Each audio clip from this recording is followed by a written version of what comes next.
Omuyimbi Kalole Kasita ne King Saha beeguddeko esayidi eno.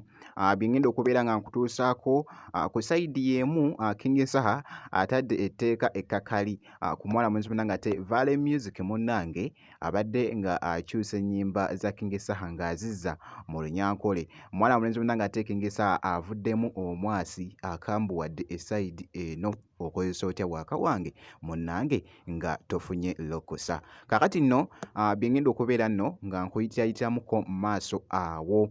Ate nga munnange Douglas Lwanga ne Peng Peng beeguddeko ko wali mu Netherlands. Ate nga ne mwana mwenzi munnange ate MC Rishi naye abaddemu munnange ate mu katambi. Bampita Jaminati nsinza ku Jaminati Yogi. Kansooke nkutegeezeko King Saha ne Kalole Kasita bambi babadde beeguddeko ko esayidi eno ngambye bannange naye bambi teri kisinga munnange ate butasanyusa nga olabye omuyimbi n'omuyimbi nga beeguddeko muganda wange esayidi era nga akatambi kano by the way katwedinze nnyo ku mukutu ogwa TikTok. King Saha ne Kalole Kasita babadde beeguddeko. Kankweko ko katambi olabe nga bwe kibadde.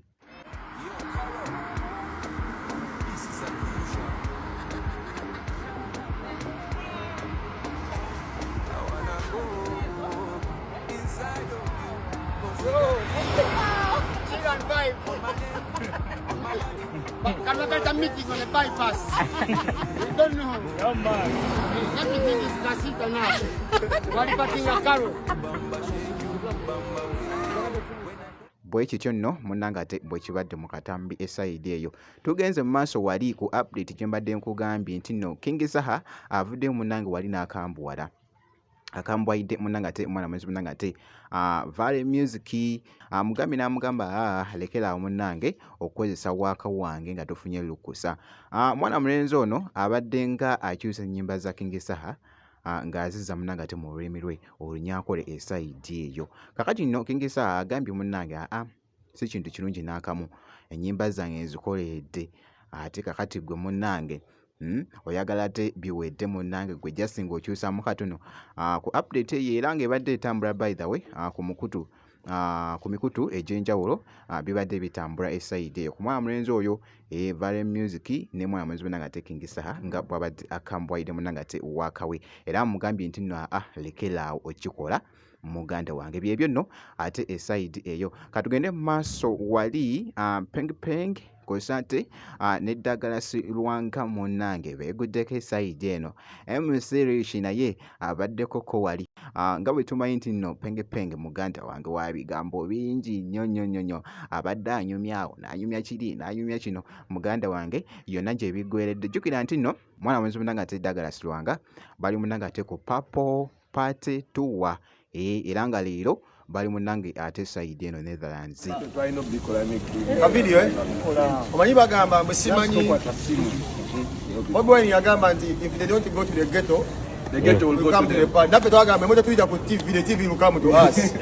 Okatege TV as the TV as Amsterdam. Okatege so mubeereko naye mujja abaana bamwe ku TV bwe bamanyi babambise okubanga n'ensonga z'ennyonnyola abaana tebagenda kulaba TV.